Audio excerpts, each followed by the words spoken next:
Here at the BQN Network, we support and express solidarity for all of the writers and actors that have brought us the stories we passionately speak about.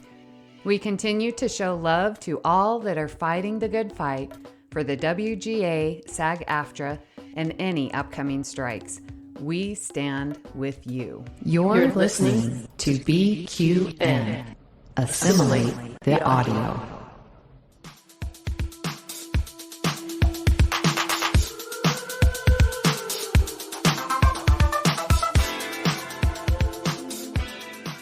Welcome, listeners, to another episode of All Good Things, a Star Trek Universe podcast here on BQN and the Fandom Podcast Network.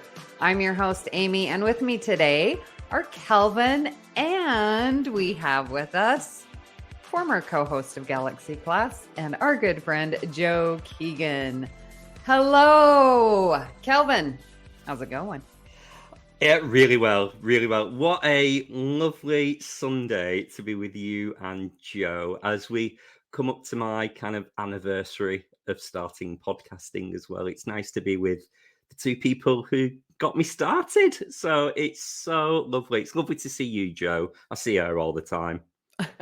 It's lovely to see you guys, the people that mean most to me in the world at this moment in time. So yeah, thanks for having me on today. It's very nice. Kelvin, your anniversary?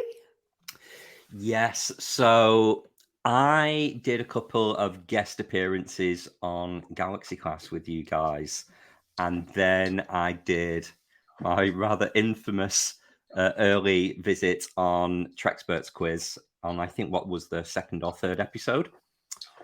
Special mention to Christos. Hi, Christos.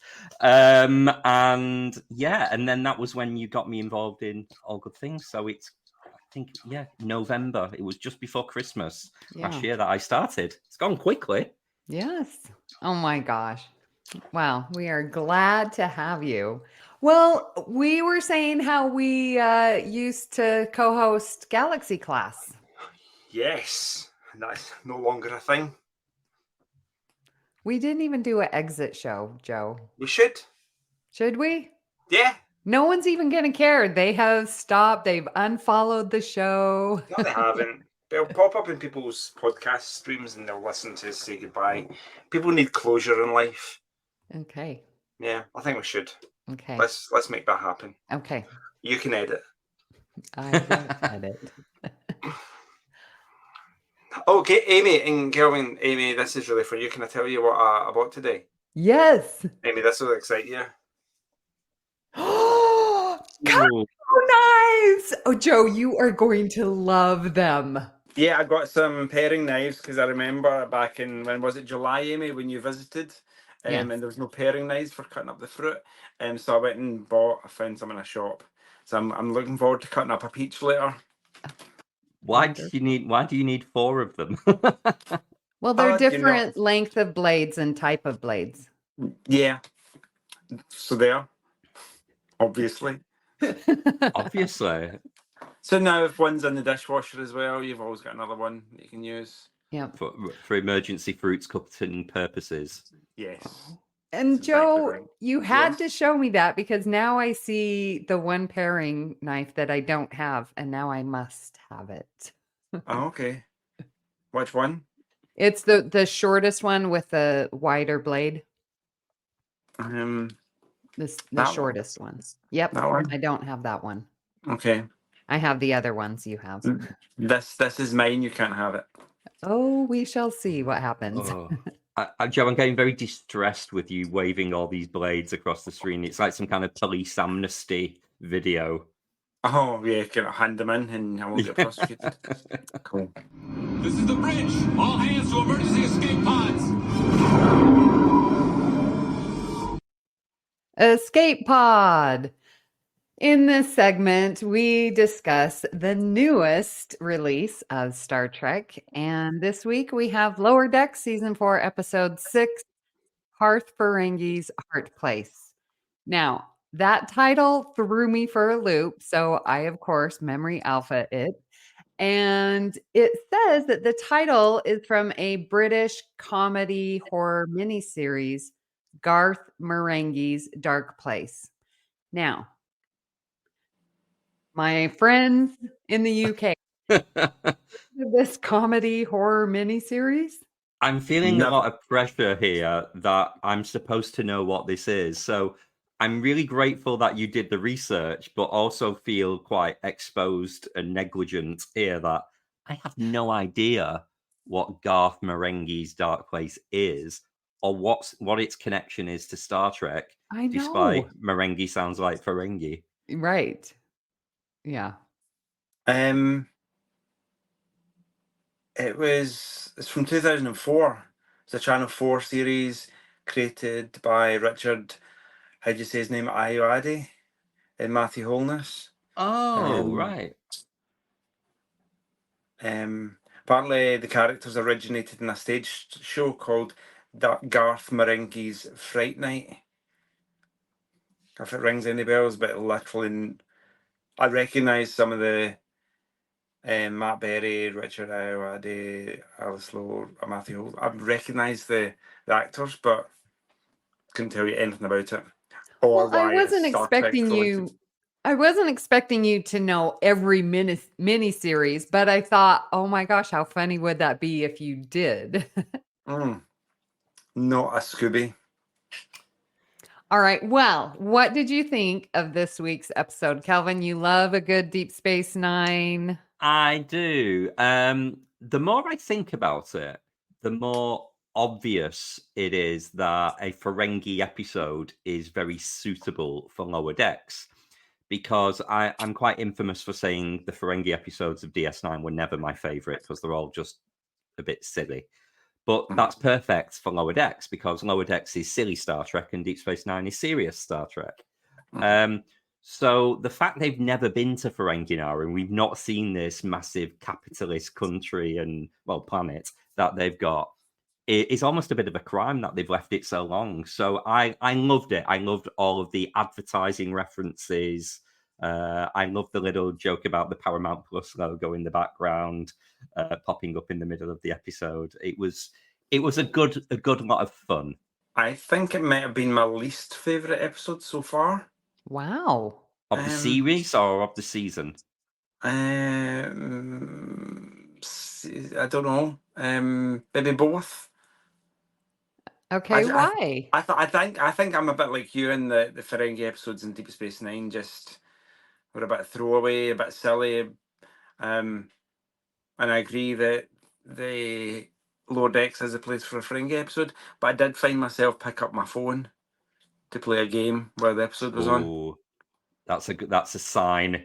That's an indicator as to how much I'm enjoying it. If I get wander off and do something else. It's nice to see Lita and Rom, who are the two characters that were in it. I don't think Lita sounded like herself, even though it was Chase Masterson. I heard that a lot. Yeah, I was like, sounds like they'd recast the character, but they hadn't. Yeah, it was just okay. So it was I think it was was it maybe a little bit obvious? Oh yeah. Do you know what I mean? In that you kind of knew what was going to happen at the beginning of the episode. There's going to be lots of Ferengi shenanigans. But that's sort of what I thought was fun about it. Yes, it was predictable, but I totally fell each step along the way. So I was totally on board for it, where it's like, you know, we know the stereotype of Rom sort of being the dumb one. Well, only dumb in Ferengi standards because they're, you know, worried about money and he's an engineer and now he's learned to be Grand Nagus. And so he, you know, came off as the dumb one. And then Lita's all the smart one. And then they mirrored that with Freeman and the Admiral, which I don't know that I really liked. I mean, we're used to seeing a Badmiral, and now are we going to get used to seeing a Dumbmiral? But I was totally on board when, you know, we had that switch when Freeman's like, aha, that's what they're playing. And we can play that. So I I liked it. And I liked that Lita and Rom were working together. Like it still showed that they were this awesome power couple. Yeah, and they were Speaking- making. Sorry, on you go. I was going to say, speaking of power couple, I'm curious to know, Amy, what you think of the direction they took with Tendi and Rutherford, because I know only a couple of weeks ago you were saying you were quite against the romantic getting together, and you just really liked the fact they were good friends, and it seems that this might be the start of the romance. I know. I was like, what are you doing? They are just so cute. I mean, it would have been fine had they played it, ha, cute, da da da, and then not got embarrassed. I could have been totally fine with that. But the fact that they did get embarrassed means, oh, maybe there is some emotion. And I'm just like, no, why do we have to go there? It was really cute at the end when they were like, in the Jeffries tubes together. That was really cute. So I hope they can still just keep it platonic. Come on. Joe, what did you think about the relationship? That was maybe, I'm remembering it now, even though it was only a couple of days ago that I watched it. Was that maybe the funnest bit of the episode? Seeing how uncomfortable they were and they were being forced into acting like they were in love so they could get free stuff at the restaurant. The discount. Yep. Yeah.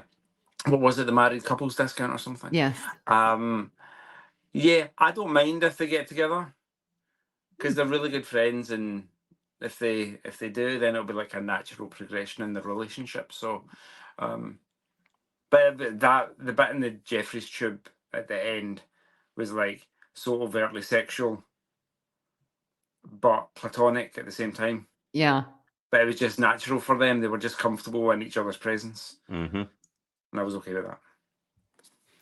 Okay, so Boimler, please tell me that I'm not the only one who has been sucked into an infomercial and like watched the infomercial, even though I had other things to do. I'm like, no, I think I need to watch this.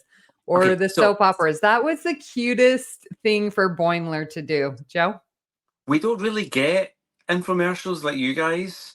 That's why we come to the US to watch infomercials in the hotel room when you're having a go for a wee lie down.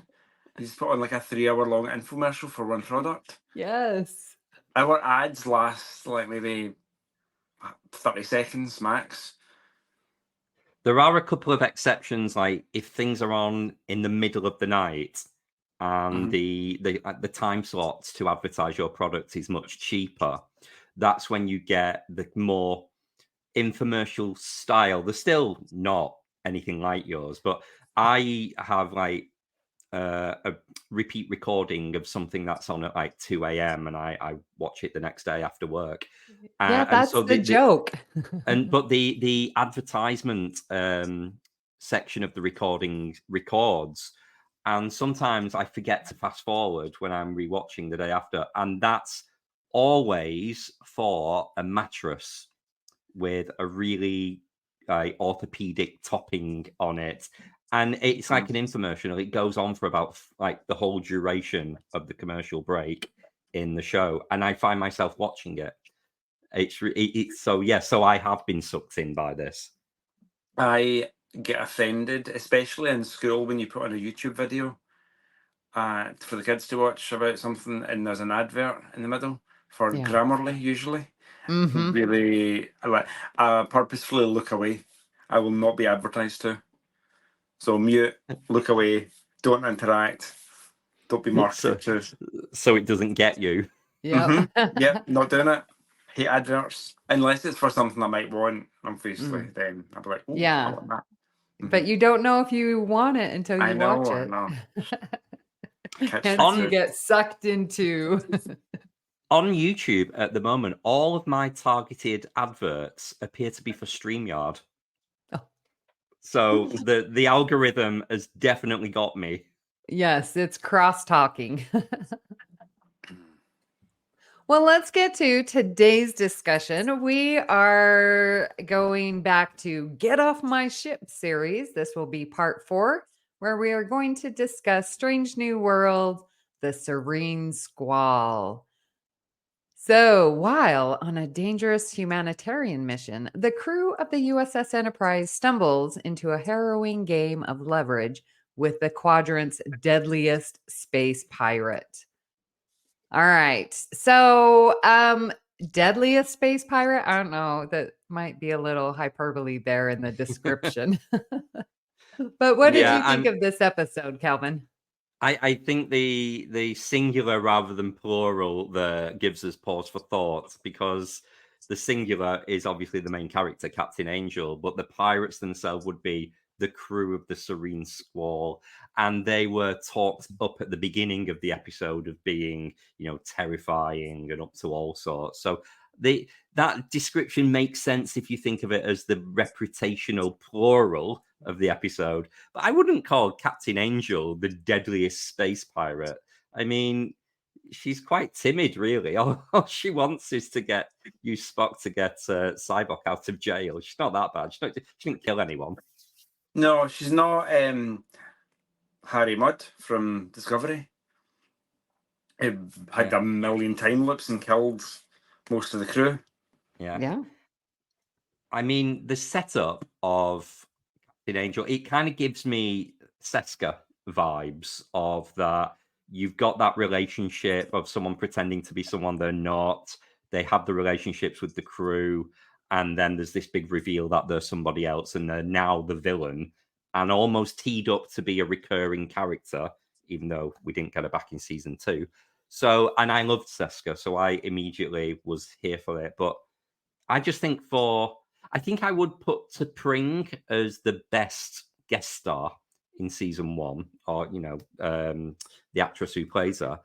But Jesse James Keitel, who was very much a close runner-up of just such a standout performance of where is this person come from? I must know all about them. And as soon as this episode aired, I then went to watch the remake of Queer as Folk that Jesse James Keitel was in on, I think, Peacock TV.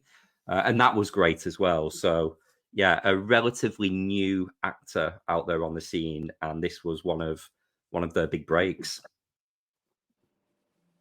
Yeah, she definitely stole the show. I mean, the entire episode, every scene she was in, you were sucked in. The whole thing with her talking to Spock and how she is really leaning into, oh, you don't know who you are. You're half human, you're half Vulcan, And so she's like using the fact that he doesn't know who he is against him.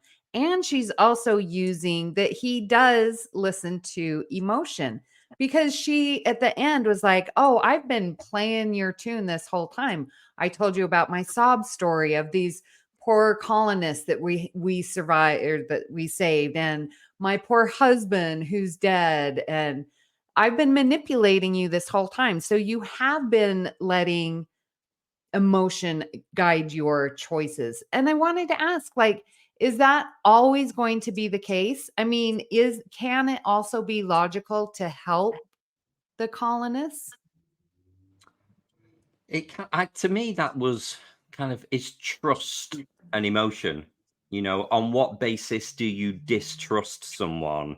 That would be an emotional or a perceived emotional response, or thinking they're going to kind of rip you off, or not, they're not who they are. So as a Vulcan, would you have those gut feelings?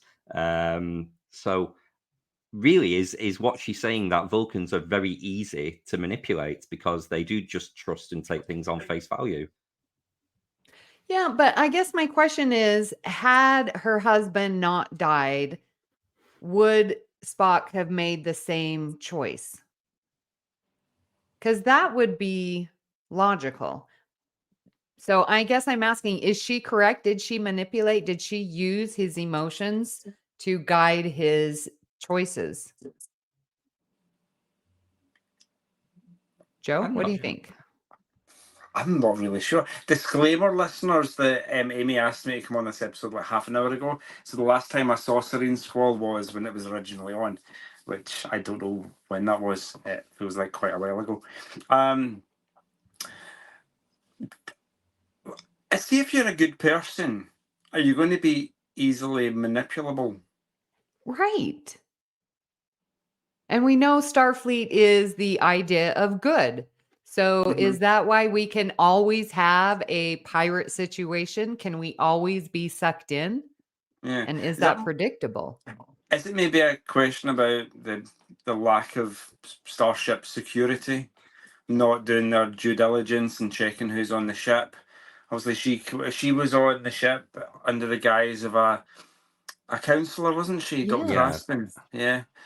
So pulled the wool over everybody's eyes and got access to the senior crew. Was it wrong for them? I suppose you just go on whatever information that you're given about the person that's on your ship and don't prejudge them. And if they play you, it's on them. But if they play you twice, then It's on you. yeah, pretty much. So I don't know, but I suppose she was manipulable because she brought the whole thing at the end about what's her face and what's Nurse Chapel and Spock, which we all didn't buy because we knew it was a ruse in the way they were acting. Well, she couldn't necessarily buy it because T'Pring removed that power dynamic. Yeah, it wasn't really to fool Angel. It was about fooling T'Pring, really. So she would release Spock. So again, here we got another manipulable Vulcan. Okay, that's a good point. But we learn in the end, she knew all along. That because, I knew you couldn't really love Nurse Chapel. So the whole thing, the ruse wasn't even needed. Well, I mean, I guess it was so that T'Pring had a non-conflict way to not release her prisoner. To back out the whole deal. Yeah, okay. Yeah. Okay, so what do we think about it being Sybok?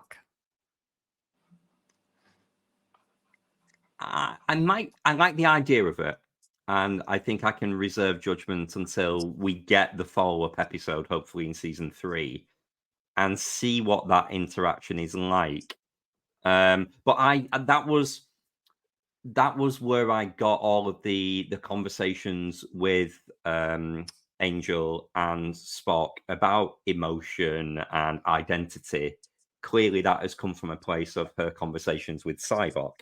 So she knows what it's like to be around Vulcans who have abandoned logic and allow themselves to feel emotion. So it was like she was trying to tease Spock, saying, "You're in a perfect place to be like because you're half human." So it was the reveal of the relationship with Sybok at the end that made me think, that's why Angel was so interested in kind of trying to get Spock to release himself, because that's what his brother did. Which we learn more in The Final Frontier, because Sybok didn't go through Kolinar, correct? Correct. And so that's why he's going off, you need your pain and blah, blah, blah. So Spock didn't go through Kolinar either, did he? No. With Sybok, it's not just about Kolinar. There'll be loads of Vulcans who don't do that. It's just like a random ceremony that you can elect to do. Yeah. It's more... this episode actually ties back more, and I think you actually put this in the trivia, Amy, that it ties back more to the Enterprise episode Fusion, where you see the early Vulcans go off on their travels and they fully embraced emotion. So basically, I don't know if it was alluding that Sybok would have been one of those Vulcans in Fusion. He was maybe a child born on that ship, but he was very much part of that cult order, that religion, philosophy. Whatever you want to call it, Qatar or something. So yeah, I liked that he was part of that movement rather than just a random Vulcan baddie that we got for a random rubbish Star Trek film. I don't think that they'll necessarily have to bring him back. Do you think that's enough? I think so.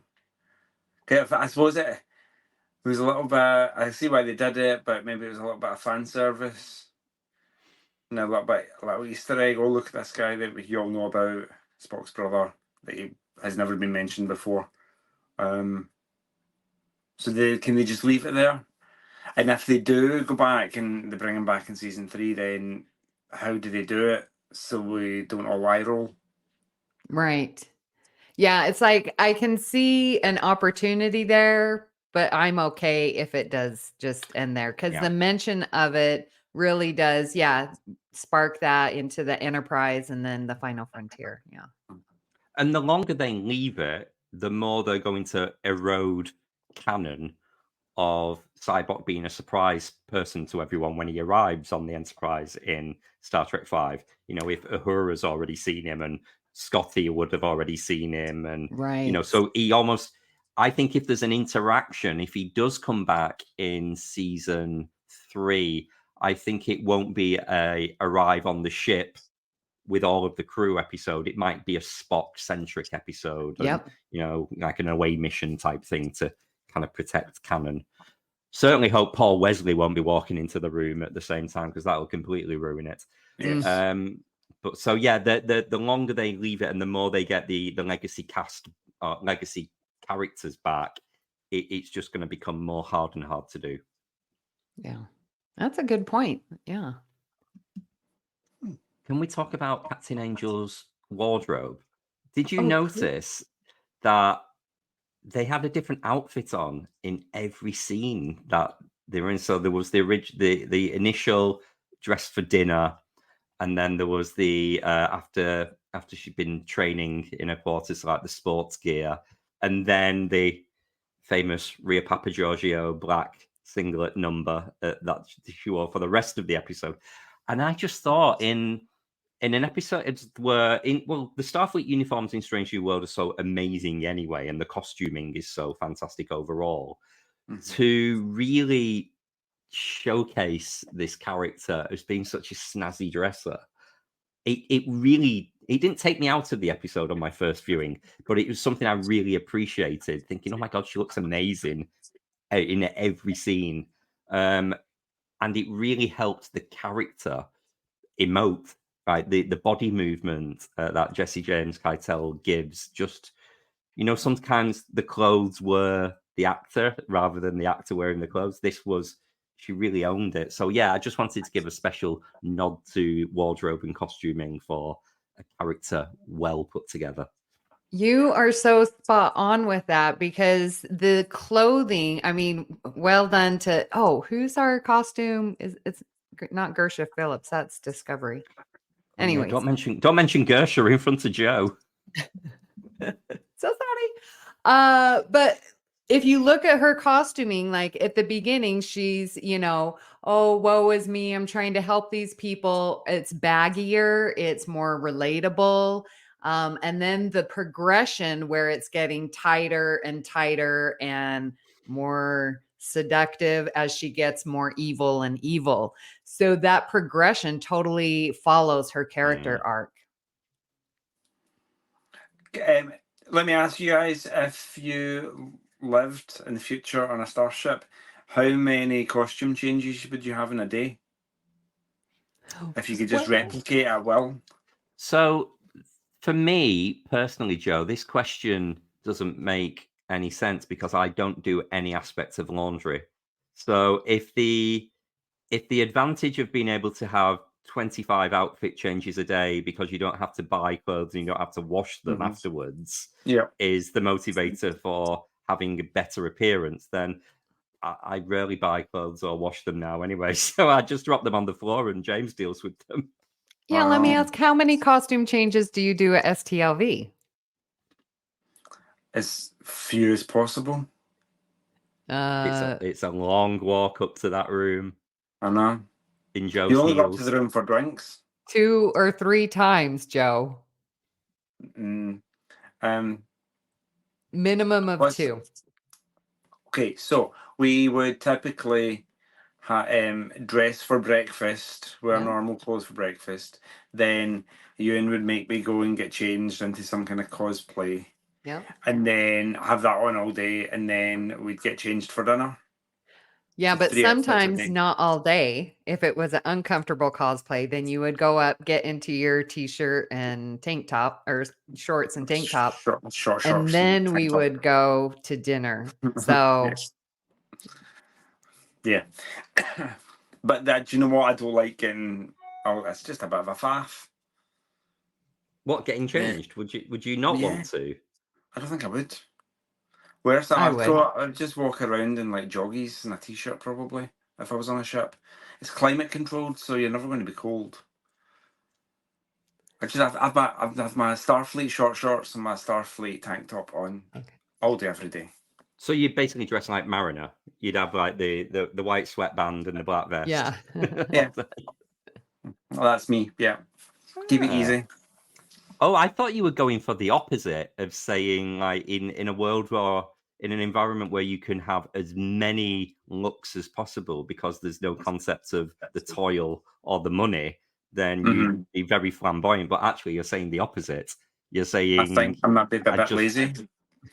And I'd see if I had a dresser, like a valet, like a dresser, or a fashion person that picked out things for me to wear, and would just at various points throughout the day transport the clothes onto me while I was doing whatever I was doing.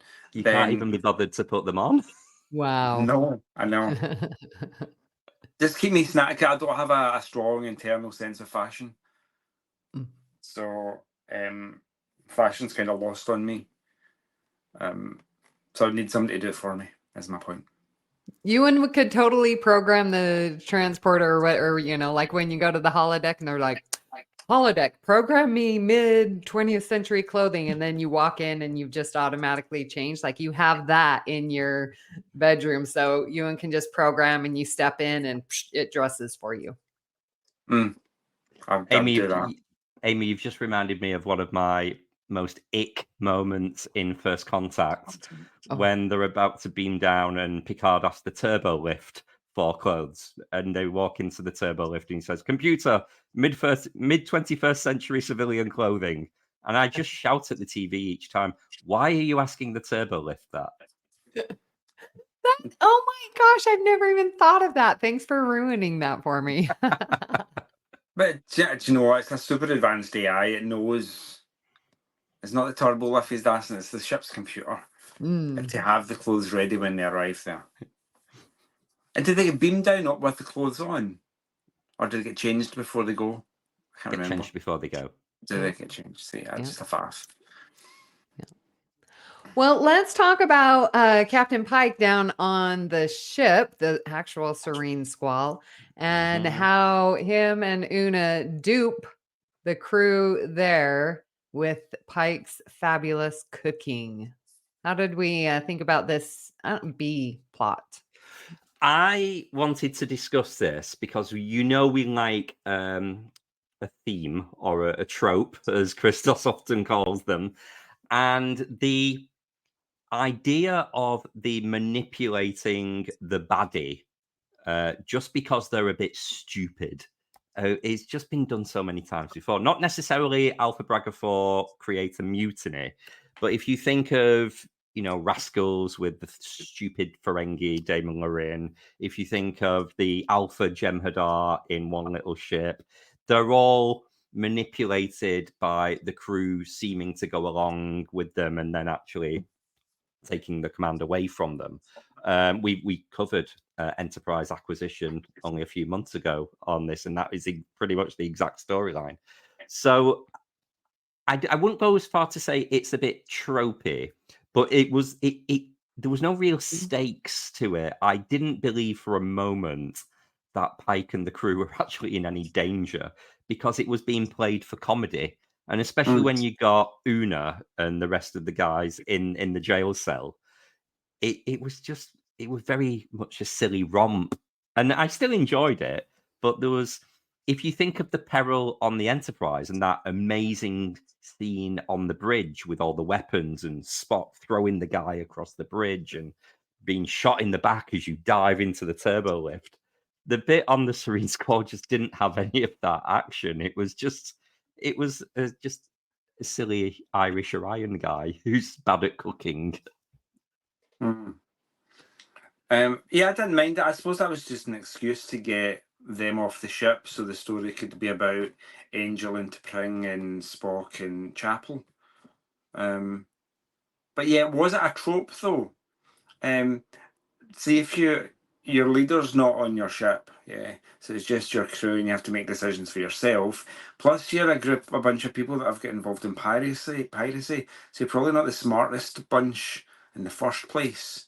So the fact that you're duped by highly trained Starfleet officers from the flagship, then maybe isn't so surprising. Yeah, because now that we're talking about it, I feel that there are some holes. So maybe you can patch them up for me. So Pike says when he gets back into the cage with Una, says, well, there's good news. I talked them into selling us to the Klingons. Well, he couldn't have really talked them into it, but it sort of looked like it because that Orion captain guy, he's obviously not the captain. He's following directions from Captain Angel. Correct? Yeah, so he's almost like the first officer, I guess. He's in command because Angel is away. He's not making any decisions. So that part should have already been planned by Captain Angel. So the fact that she was surprised that they were going to sell him to the Klingons and that's how they created the mutiny, like she didn't even seem concerned with the crew over there on the ship. I think it's quite multi-layered what you've just put there, Amy. So I think, first of all, they couldn't really give the game away that Captain Angel was affiliated with the Serene Squall that early on in the episode. So the audience were led to believe that the Irish guy was the captain. Okay. However, I don't think Captain Angel is bothered about those pirates anyway. You know, she's very much out for herself. She does an emergency beam out. She disappears at the end. She's all about herself. So they were, and again, a bit like Seska using the Kazon. It's very, you'll do for now.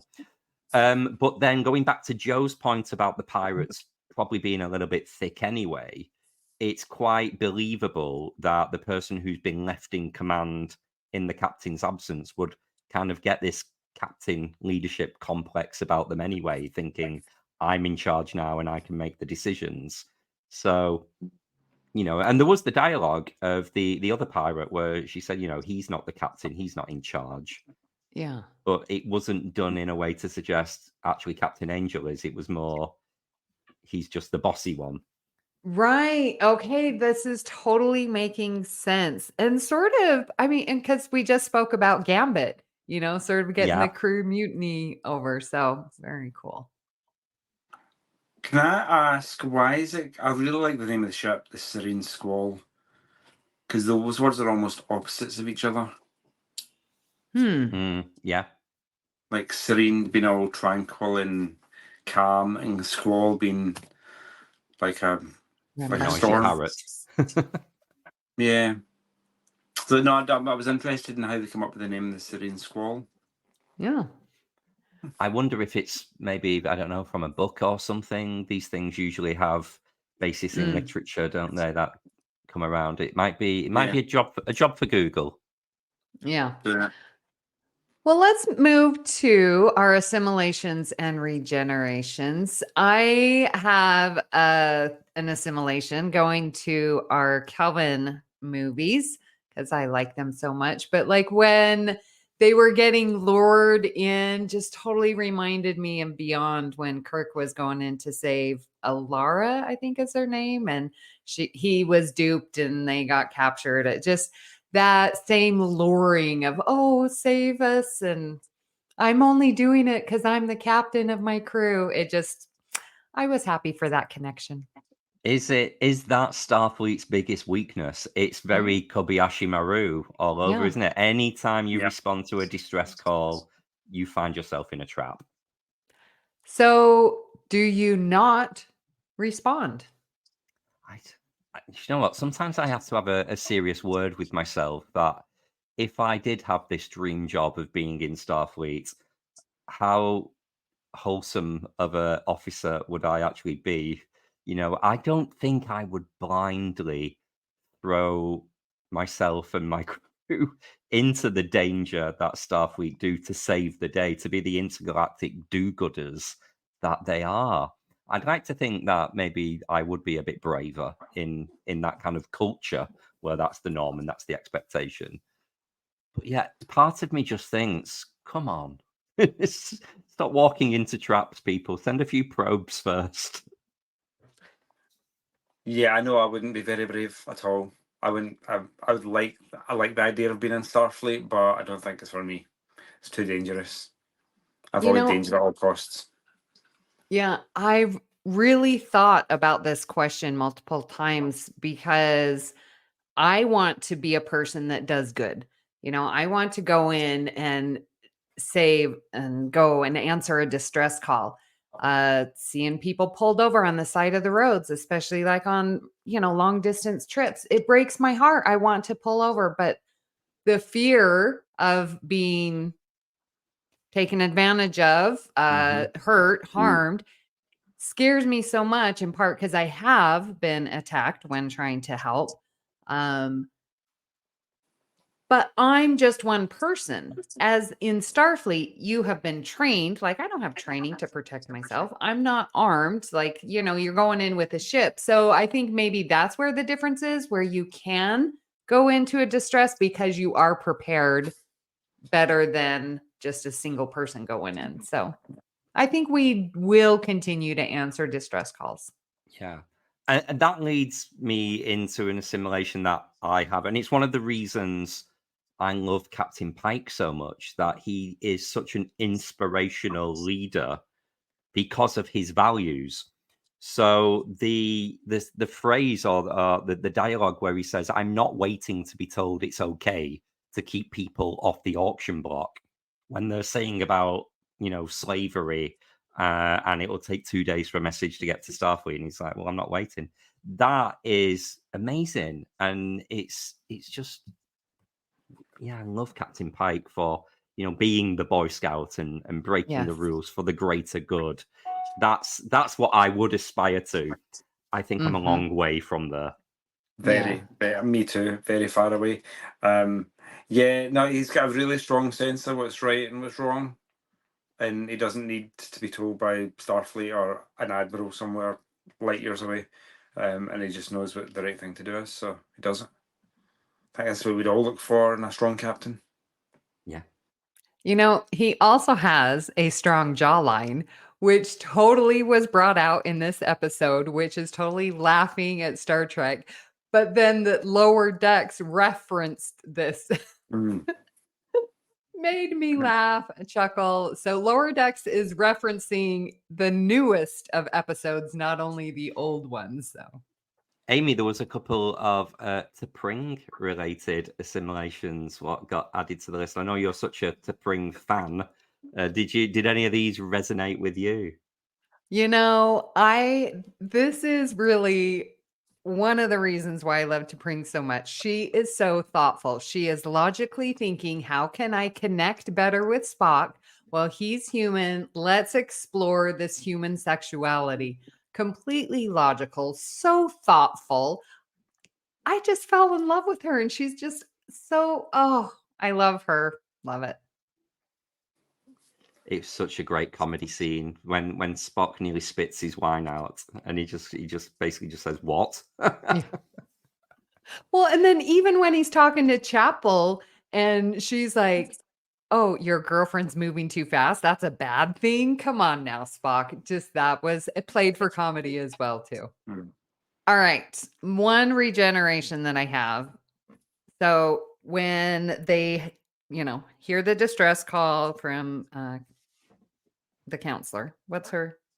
Dr. Aspen. Yeah, Aspen. Thank you. And Spock's like, "Oh, we can't reach Starfleet, so should we go help them?" And then that's when Pike says his line, "We're not gonna wait for an answer," because it took 2 days to reach Starfleet. So Then we get Captain Angel, who is automatically talking to T'Pring, who is in Starfleet space, and they're instantaneously, where's the 2-day delay? Yeah. It's a very, very valid point. I mean, you've got two conversations with T'Pring. You've got that conversation at the beginning about the sexuality. That was a real-time comms talk. Yeah, that And one then you've too. got Angel talking to her after. I mean, she does turn up in a vessel at the end, but there is still there's the two examples of breaking that continuity. So and that has widely been picked up on the socials. Oh, as a bit has of a it been? downer. Oh, okay. Yeah. I just got it. A lot of people took issue with that one. I think my only regeneration of this episode is maybe I don't enjoy it as much now because we've had the resolution of the will they, won't they with Spock and Chapel. You know, during this episode, which was very much a sequel to Spock and Mark, which is my favorite in the season, we didn't know. And there was still all of these, well, they can't get together. What about canon? What about... and they just did it. And now we know where we are currently at the end of season 2 with them breaking up. Yeah, it's that kind of... I don't know where I live mentally. I don't know if I'm wanting Spock to get back with T'Pring, and we know how that works out. We even saw Ston in this episode. Who knows? It's a bit of a mind fuck. I'm okay with them getting together because, like, what is it, 10 years or something until the original series, or how far away is it? 8? I think they're only about 5 now. It's getting on. Yeah, even 5 years is still a long time to have multiple relationships with people. Yeah. So ping pong between T'Pring and Chapel until ultimately you end up with T'Pring. Yeah, I think Chapel, they did a good job of remaining true to the character that they set up for Chapel in Spock and Mark, where she doesn't like commitment and she's just, throwing herself about a lot with all these people. And then and she pursues people and then naturally doesn't want them. So the fact she did that with Spock, in essence, is very true to her own character. So they didn't make Spock come and save Chapel and it's the big love of her life and everything's going to be great. He's just another example of a guy she chased, got him, and then lost interest very quickly. So I think that's very strong character. But I also, I did like, I was one of the people that I want Spock and Chapel to have more. I found it a bit of a waste that they were only really together for 2 episodes.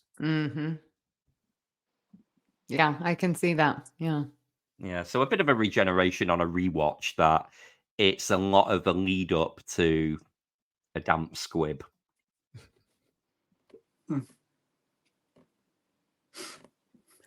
All right. Well, some trivia. We have Sybok is confirmed to be one of the members of Vatosh Couture that was first mentioned in Enterprise Fusion, as you talked about earlier, Kelvin. We have the laser trap, which is seen in the original series Tholium Web and Enterprise's In a Mirror Darkly. Yeah, it really did give me Tholium vibes at the beginning of that. So I wonder if that is Tholian technology that the pirates stole, or whether it's just supposed to be something similar. Who knows? Yeah. And we've already mentioned that Cyborgs, we see him again, or Cyborg again, in The Final Frontier, which is 28 years after the events of this episode. Yeah. All right, guys, let's get your final thoughts for Get Off My Ship series. Now, the previous episodes that we have talked about in this series are Voyager's Message in a Bottle, Enterprise Acquisition, and Deep Space Nine Civil Defense. So, not only your final thoughts, but who did it better? Joe. Message in a Bottle is Voyager. Is that the one with the micro wormhole in the Romulan in the past? No, it's sending the Doctor to the Prometheus.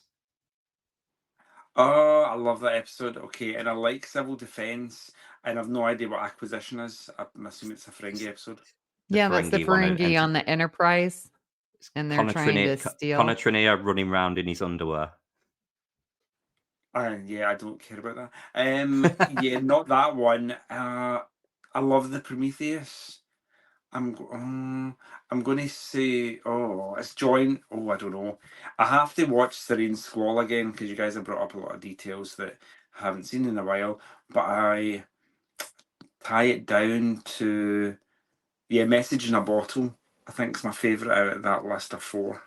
Kelvin, your final thoughts? Yeah, I'm gonna try and separate my feelings of which I think is the overall better episode or my favorite, and actually keep it directly to our theme. So thematically, Get Off My Ship, who did it best? I'm actually going to say DS9 Civil Defense, because as I mentioned earlier, I didn't get a huge amount of consequence or danger from this episode. I didn't think the ship was going to explode or the crew were going to be executed or it was going to have catastrophic consequence. Mm-hmm. It was a comedy romp, whereas Civil Defense was very much a race against time. The station's going to blow up. And even though it was the anti kind of Get Off My Ship, it was actually the station saying Get Off My Station to the staff with. I still think it was a better entry into the Get Off My Ship series. So yeah, I'm staying true to form and I'm sticking with DS9. Of course, I did not expect anything else. I really like the Enterprise episode because it's fun, lighthearted, so sort of opposite to what you were saying, Kelvin, about civil defense. I'm going with Serene Squall. I watched it twice, once yesterday and once again this morning before we jumped on mic. And I was just enjoying it. It was so good. It was like, yeah, we knew they weren't going to be sold to the Klingons. Yeah, she was only, trying to get Spock so she could get Cybok. Like it wasn't huge high stakes, which I'm totally fine with. And I was just reminded of how good it was to have episodic TV back again. Like we get the, long arc with the character development of the relationships, but the story beginning, middle, end, just wonderful. So I'm thinking Serene Squall is the best Get Off My Ship episode we've covered so far.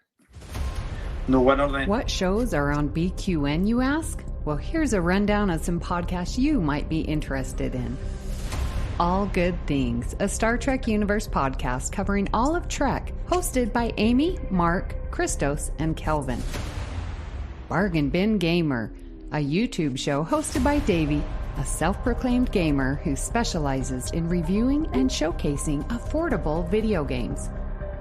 If you're lost in the Delta Quadrant, check out The Captain's Couch, a Star Trek Voyager podcast hosted by Jeremiah sitting on Janeway's Ready Room couch. Cinema Z, a film discussion and review podcast showcasing films you probably missed but should definitely check out, hosted by Mark, Matt, and Laz. Beam Aboard the Galaxy Class, a Star Trek Next Generation podcast covering all of TNG, hosted by Amy, Joe, Rhea, and Kevin. History with the Szilagys, a snippet of historical events from around the world, hosted by Chrissie and Jason. For the newest Trek coverage, check out Infinite Diversity, hosted by Chrissie and Thad. Test your Trek knowledge with Trexperts Quiz, a Star Trek quiz show hosted and written by Davey. Union Federation, covering all things Star Trek and the Orville, which we all know is really a Star Trek show, hosted by Kyle, Kevin, Amy, and Haley. Spill the Tea with What's the Tea, Bev, a Trek current events and fan interview show hosted by Christos. And for our Patreon members, we have The Hive Mind, BQN's monthly roundtable discussion with hosts and listeners. It's Green, a cornucopia of topics hosted by Mark, and Amy's Math Moments, a quick look at math moments in Star Trek, hosted by Amy. We know you have a choice of podcasts to choose from, and we thank you for listening to BQN. Assimilate the audio. Okay, well, next week we are going to set you some Amy's homework to watch Star Trek Picard Season 3, Episode 4, No Win Scenario, which we're going to cover as part of our Kobayashi Maru series. So, is this the first Picard Season 3 episode we've done on All Good Things? Obviously, infamously, you covered the entire season on Galaxy Class. We did. I remember it was Mark and Christos, and they covered the courtroom episode. Oh, that's Strange New Worlds. Oh, no, what am I thinking? No, I feel like they did cover something. Well, I think this might be the first. This might be. I do know that this is Christos's favorite episode of Season 3 of Picard, so you better be back next week. We would love to hear what you thought of today's episode and hope you'll join our Facebook group, the BQN Collective, to continue our discussion there. You can also reach us at All Good Pod on Twitter/X and Blue Sky. Please follow the network on Twitter, Blue Sky, and Instagram at BQN Podcast. We've also partnered with our friends at the Fandom Podcast Network, where you can find us by searching their master feed. So, Kelvin, where can people find you when you are manipulating me by serving me the best food ever? I often do that. Yes, I know. Well, when I'm not doing that, you can get me on the socials at Kelvin's Timeline or in the Facebook BQN Collective group where I love chatting to you all. And Joe, where can people find you when you're not pretending to be in love with a randy nurse so to get someone else jealous? Randy nurse. It's funny because Ewan's a nurse. Exactly. I'm like, he does do that. Yeah. Oh, I know what I'm doing. When I'm not doing that, you can't find me podcasting for a start. This is a one time only thing. Because my computer doesn't work currently. Or you can email me joepodcast@gmail.com. You can get me on Twitter and Instagram at joeyjoe77uk, or you can find me on Facebook. And Amy, where can people find you when you're not manipulable people in a manipulative way? Well, when I'm not doing that, you can find me here on the network where I'm co-hosting Union Federation, which is covering the new Trek that's coming out. I am in the Facebook group BQN Collective, and I am on Twitter/X at Miss Amy Nelson. Please hit the subscribe button on Apple Podcasts or wherever you get your podcasts and leave us a star rating and a written review. That helps others to find the show. You can also follow the entire network's podcast with our master feed by searching BQN. At this time, we would like to thank our associate producers, Mahendran Radhakrishnan and Tim Cooper. A special thanks to Graham Kelly for our opening and closing music, and for our very own Mark White for our artwork each and every week. If you'd like to help us keep all our shows coming to you each week, you can become a patron of the network on Patreon. We will add you to the Hive Mind Facebook group so you can enjoy Ed Screen, Amy's Math Moments, and other network perks. With a monthly subscription of $5 or more, you can join our meetings on Hive Mind Roundtable discussion on the second Saturday of each month. Visit patreon.com/BQN to get all the details and watch your messages. Thank you for listening. We hope you'll join us as we search out all good things.